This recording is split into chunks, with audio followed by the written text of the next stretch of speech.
दोस्तों नमस्कार।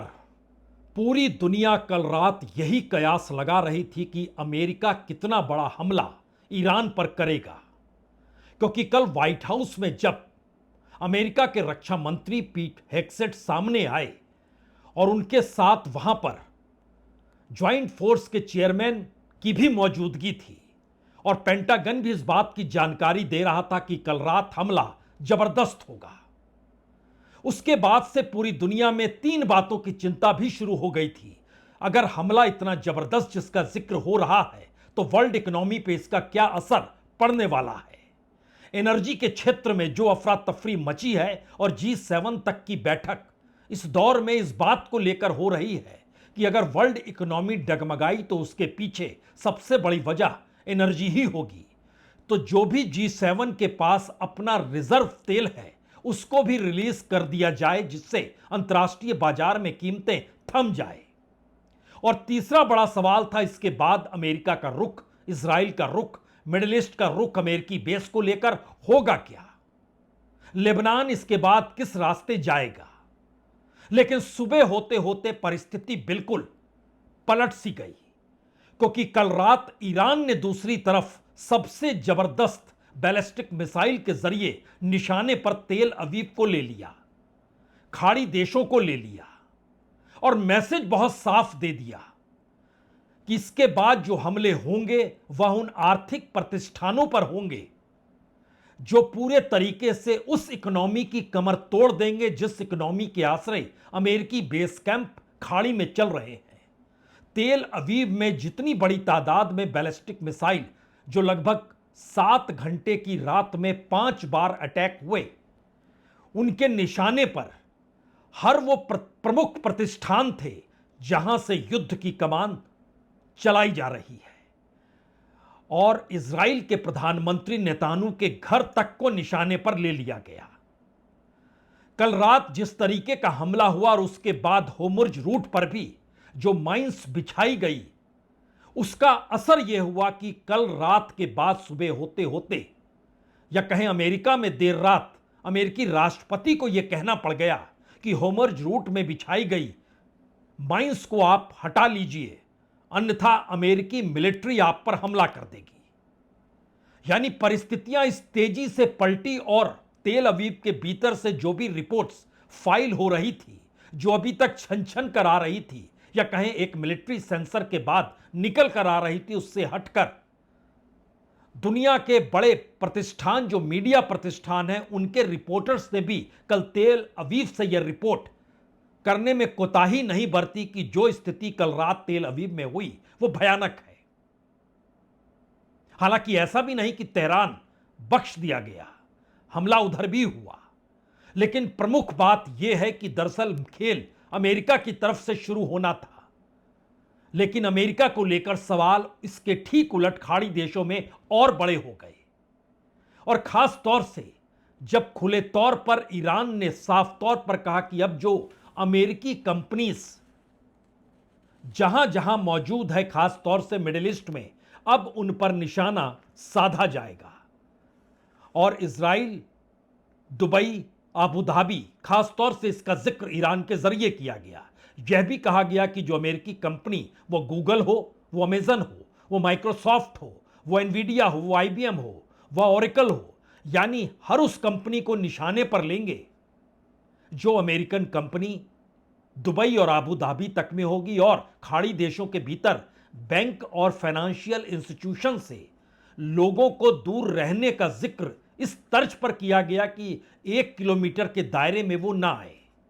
यानी एक झटके में अमेरिका की कल रात की धमकी या कल रात को लेकर की गई, कल दोपहर में व्हाइट हाउस से दी गई धमकी और रात के भीतर ईरान ने जिस तरीके से जो हमले किए, उसकी जो परिस्थितियां थी उसको आज अमेरिका के भीतर भी यह सोचकर महसूस किया गया कि अगर अब नाटो कंट्रीज और वेस्टर्न कंट्रीज को क्या इस युद्ध में शामिल होना चाहिए।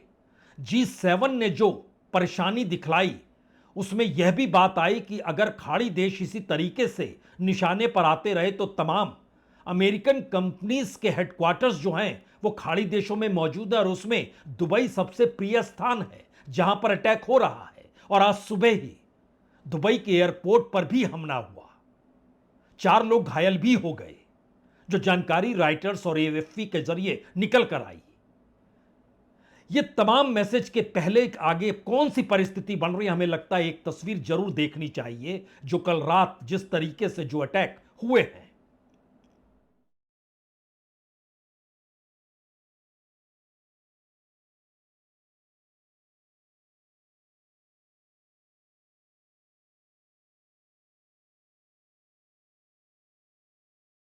אבל עכשיו זה לא נראה טוב. טיל היפרסוני, אלוהים אדירים! איפה עכשיו?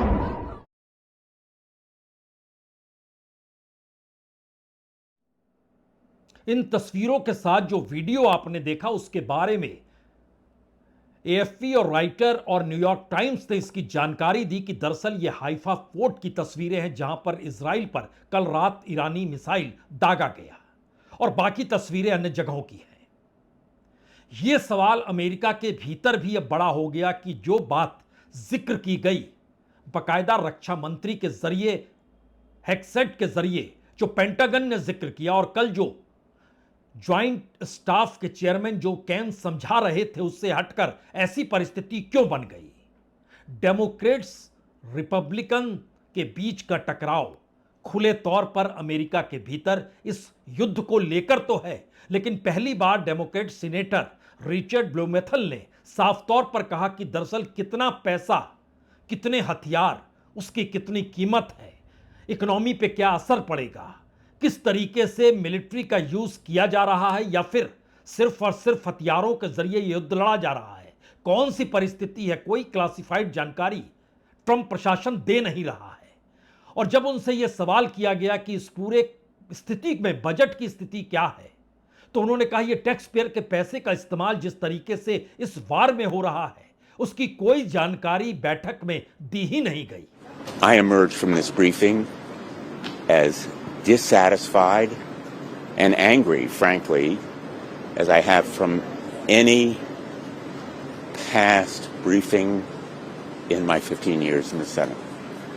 I am left with more questions than answers, especially about the cost of the war. My questions have been unanswered. And I will demand answers because the American people deserve to know. And I guess I am most concerned about the threat to American lives of potentially deploying our sons and daughters on the ground in Iran. अमेरिकी senator ये कहने से नहीं चूके कि जिस तरीके से ईरान अमेरिकी टेक कंपनियों के दफ्तरों और डेटा सेंटर्स पर निशाना बनाने का जिक्र कर रहा है, उसमें संभावित टारगेट की सूची में अगर वो कंपनियां हैं जो कि एक डेटा सेंटर के तौर पर उनकी मौजूदगी खाड़ी देशों में है, अबू धाबी और दुबई में जिक्र है, इजराइल के भीतर भी अटैक हो रहे हैं, तो उसको लेकर क्या किया जा रहा है अमेरिकी सरकार के जरिए, इसका जवाब नहीं मिला। हालांकि इन सब के बीच यूनाइटेड नेशन के सिक्योरिटी काउंसिल में आज एक प्रस्ताव रखा जा रहा है कि किसी भी हालत में ईरान से कहा जा रहा है कि वो Bahrain, Kuwait, Oman, Qatar, Saudi Arab और यूनाइटेड अरब अमीरात और जॉर्डन पर हमले बंद कर दे। इसको लेकर आज वोटिंग भी होनी है। लेकिन इसके ठीक उलट व्हाइट हाउस का रुख आज भी नहीं बदला, या कहें व्हाइट हाउस के पास जब यह सारी जानकारी जो ईरान के हमले को लेकर थी, उसके बाद व्हाइट हाउस की प्रवक्ता जब सामने आई तो उस बयान को ही पढ़ने लगी कि किसी भी हालत में अगर बिना शर्त ईरान आज समर्पण कर देता है तभी बात आगे बढ़ेगी। यानी बीते शनिवार से लेकर कल तक के बीच में अमेरिकी राष्ट्रपति, अमेरिकी विदेश मंत्री, पेंटागन, ज्वाइंट स्टाफ के चेयरमैन केन और रक्षा मंत्री पीट हेक्सेट, सभी ने एक लिहाज से इस दौर में व्हाइट हाउस में आकर जर्नलिस्टों के सामने यह चेतावनी दी कि ईरान को ध्वस्त कर दिया जाएगा, हमला जबरदस्त होगा, नहीं बख्शा जाएगा। लेकिन परिस्थितियां उलटते उलटते यहां आ गई कि अब होर्मुज में भी दो परिस्थिति सामने आई है। पहली परिस्थिति माइंस बिछा दी गई है और दूसरा तमाम सिग्नल्स जो आते हैं उसको एक लिहाज से पूरे तरीके से उस पर कब्जा कर लिया गया, यानी बिना सिग्नल्स के जहाज अगर आगे बढ़ेंगे तो वो टकरा जाए। दोनों परिस्थिति के बीच में खुद इजराइल इस हकीकत को कह रहा है कि हां, मुश्किल है, होर्मुज़ रूट पे अभी तक कोई अमेरिकी जहाज ऐसा नहीं गुजरा है जिसकी छांव तले किसी दूसरे देश के जहाज की आवाजाही हो रही हो। और इस दौर में ईरान ने कहा कि होर्मुज़ रूट से बीते 12 दिनों में या 11 दिनों में 11 बिलियन बैरल तेल निकला जरूर है, लेकिन वह सिर्फ और सिर्फ चाइना के लिए गया है। यानी युद्ध के बाद से 11 मिलियन बैरल सिर्फ चाइना को तेल वहां से गया है।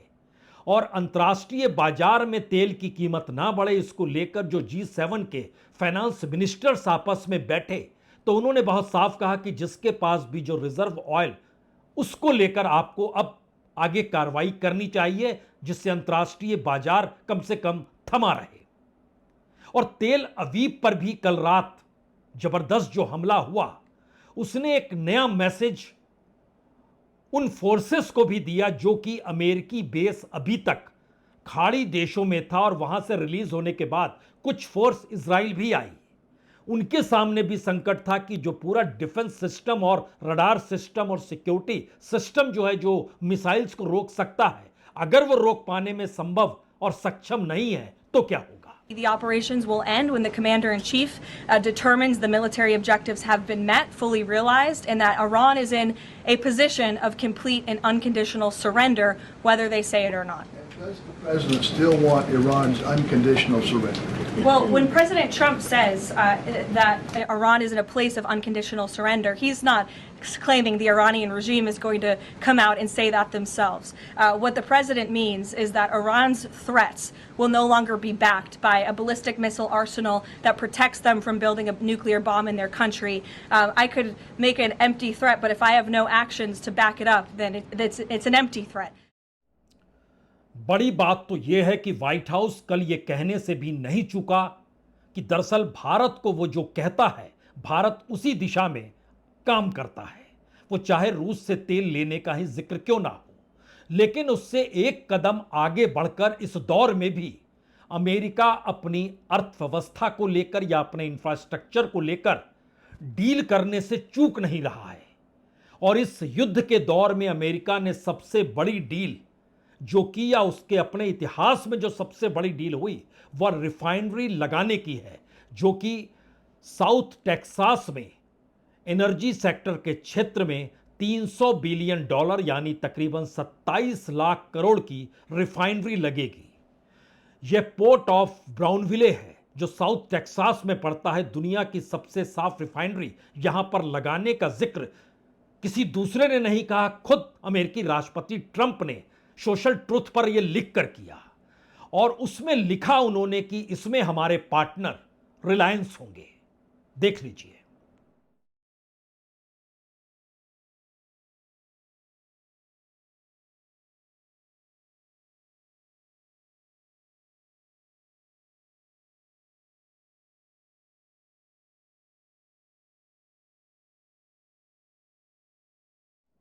यानी अमेरिकी राष्ट्रपति जानते हैं कि इस दौर में अमेरिका की इकोनॉमी के लिए क्या चाहिए और किनसे चाहिए।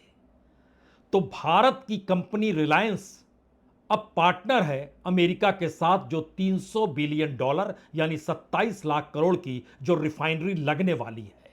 और अपने सोशल मीडिया पर लिखे गए बयान में उन्होंने कहा है कि यह सब कुछ अमेरिकी फर्स्ट नीति, टैक्स में कटौती और परमिट प्रक्रिया को आसान बनाने से ही मुमकिन हुआ है। बिना इसके संभव नहीं होता। और जिस तरीके से रिलायंस उनके साथ खड़ा है, ये अमेरिका के अपने 50 साल के इतिहास में इस तरीके की पहली रिफाइनरी आ रही है। तो अमेरिका डील कर रहा है। व्हाइट हाउस खुले तौर पर बतला रहा है कि उसे किस दिशा में क्या करना है। और अमेरिका के रक्षा मंत्री, पेंटागन या तमाम सेना अधिकारी इस हकीकत को जान रहे हैं कि यह युद्ध अमेरिका के लिए कहीं एक बिजनेस मॉडल तो नहीं है। और शायद यह सवाल अब यूरोप और खाड़ी देशों के भीतर भी समाने लगा है। शायद इसीलिए कल रात पीट हेगसेट को दी गई धमकी, जो कि ईरान को लेकर थी, वह सुबह होते होते इसलिए पलट गई क्योंकि हो सकता है यह अमेरिका के लिए एक बिजनेस मॉडल हो युद्ध का। लेकिन इजराइल का संकट यह है कि उसके भी अस्तित्व का सवाल इसलिए खड़ा हो चुका है क्योंकि ईरान के भीतर और शायद पश्चिम एशिया में यह सवाल बढ़ा है कि अगर इजराइल जिस ताकत के साथ और अमेरिका के बूते यहां मौजूद है, अगर उसका सफाया कर दिया जाए तो स्थितियां अनुकूल हो जाएगी, वो इस्लामिक कंट्रीज हो या पूरे मिडिल ईस्ट के देश हो। और खुद ईरान अपने अस्तित्व की लड़ाई लड़ रहा है, यानी इस युद्ध को देखने के तौर तरीके भी व्हाइट हाउस के नजरिए से देखिएगा तो शायद आपको अलग अलग अब दिखाई देने लगेगा। भारत कहां पर खड़ा है, क्यों ऐसे खड़ा है, किस परिस्थिति में है, जिक्र अगली रिपोर्ट में होगा। फिलहाल शुक्रिया, बहुत बहुत शुक्रिया।